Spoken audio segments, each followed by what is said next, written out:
আসসালামু আলাইকুম, কি অবস্থা? সবাই কেমন আছেন? আসলে অনেকদিন পরে ভিডিও নিয়ে এসেছি, সময়ের কারণে আসলে ভিডিও করা সম্ভব হয় না।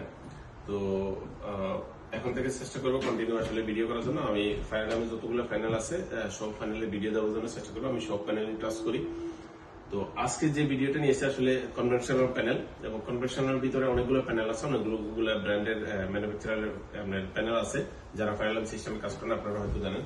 এবং বেসিক্যালি আপনার কনভেনশনাল সিস্টেম হচ্ছে আমরা জোনিং সিস্টেম ইউজ করি। জোন 1, 2, 3, 4, 5 এরকম জোন হিসাব করে আমরা ব্যবহার করে থাকি, এবং অ্যাড্রেসেবলটা হচ্ছে লুপ সিস্টেমে, যেটা আমরা প্রোগ্রামিং করে থাকি। তো এটা আজকে যে প্যানেলটা নিয়ে আসছি সেটা হচ্ছে, ধরেন আমি যে জায়গাতে দাঁড়িয়ে আছি এটার নাম বলা যাবে না এখন, এখানে কিছু সিকিউরিটি ব্যাপার স্যাপার আছে, যার কারণে আসলে সরি এটার জন্য। তো এখানে আমি যে প্যানেলটা দেখাবো সেটা হচ্ছে নামবেন্স যে প্যানেলটা আছে, ফাইলাম কন্ট্রোল প্যানেল, সেই প্যানেলের ডিটেলস, টার্মিনেশন এবং অপারেশন যে অর্থাৎ কন্ট্রোল বা অপারেশন ইনস্ট্রাকশন যে জিনিসটা আছে সেগুলো আমি আপনাদেরকে শেয়ার করার চেষ্টা করবো। অবশ্যই ভিডিওটা শেষ পর্যন্ত দেখবেন। তো প্রথমে যদি দেখেন এখানে 8 জুনের আমরা ফাইনাল কন্ট্রোল প্যানেল একটা ইউজ করতেছি কনভেনশনাল। এখানে দেখেন আপনার 8 জুন পর্যন্ত আছে, বাট আমরা 4টা টার্মিনাল ইউজ করতেছি অনলি, শুধু কারণ আমাদের শুধু আমরা একটা জুন ইউজ করতেছি, এই জন্য জুনের কেবল এখানে টার্মিনেশন করা আছে জুন 1-এ। আর এখানে হচ্ছে S1 S2, এটা হচ্ছে সাউন্ডারের জন্য, সাউন্ডার 1 সাউন্ডার 2, আমরা একটা সাউন্ডার ইউজ করতেছি একই লুপে 5টা সাউন্ডার।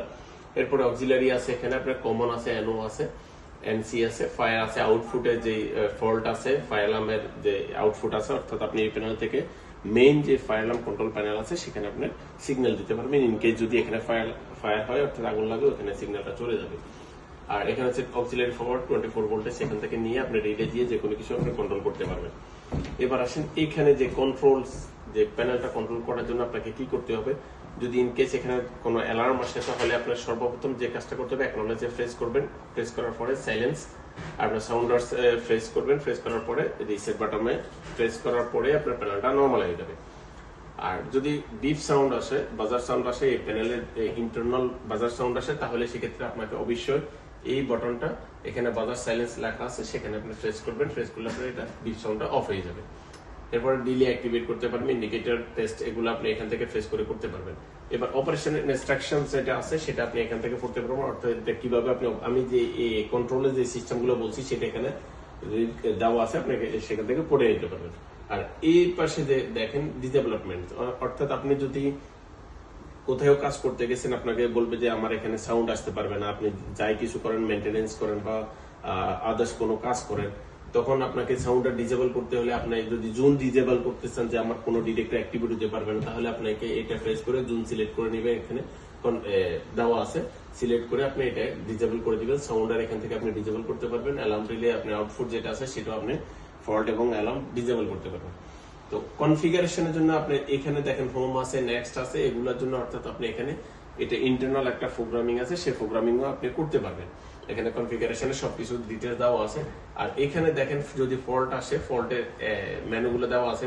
মেইন পাওয়ার সাপ্লাই, যদি power supply, AC power supply অর্থাৎ পাওয়ার যদি বন্ধ হয়ে যায় এখানে ফল্ট আসবে। ব্যাটারি ফল্ট হলে এখানে চলে আসবে, ব্যাটারি ফল্ট চলে আসবে। অক্সিলারি পাওয়ার সাপ্লাই যদি কোনো সমস্যা হয় সেখানে এখানে ফল্টে ডিসপ্লেতে চলে আসবে। আর্থে যদি কোনো ট্রাবল থাকে, অর্থাৎ আপনি কেবল স্প্লাইস করার জন্য যদি কোনো কারণে আর্থিং এর সাথে কানেকশন হয়ে যায়, সেখানে ট্রাবল চলে আসবে। আর সিস্টেমে যদি কোনো, এই সিস্টেম ট্রাবলটা আসলে বেসিক্যালি অনেকে জানে না, আমি আজকে ক্লিয়ার করে দিচ্ছি। ম্যাক্সিমাম প্যানেলে সিস্টেম ট্রাবলস আসে, এবং এই সিস্টেম ট্রাবলস আসে মূলত ব্যাটারির কারণে।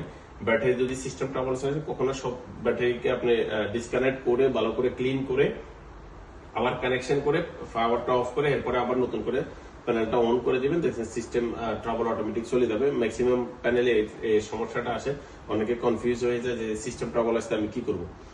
তো এই ভিডিওটা যদি আপনাদের ভালো লাগে অবশ্যই শেয়ার করবেন যারা ফায়ার নামে কাজ করে, এবং আমি চেষ্টা করবো যে যেহেতু আমি যতগুলো ফায়ারের সিস্টেম আছে, ফায়ার নামের প্যানেল আছে, সব প্যানেলে আমি টাচ করি।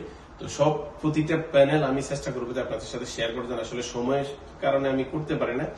তো এখন থেকে চেষ্টা করবো রেগুলার ভিডিও আপলোড করার জন্য। তো অবশ্যই সবাই পাশে থাকবেন এবং বেশি বেশি করে শেয়ার করবেন আপনার ফ্রেন্ড সার্কেল যারা আছে, যারা ফায়ার প্রোটেকশনে কাজ করে।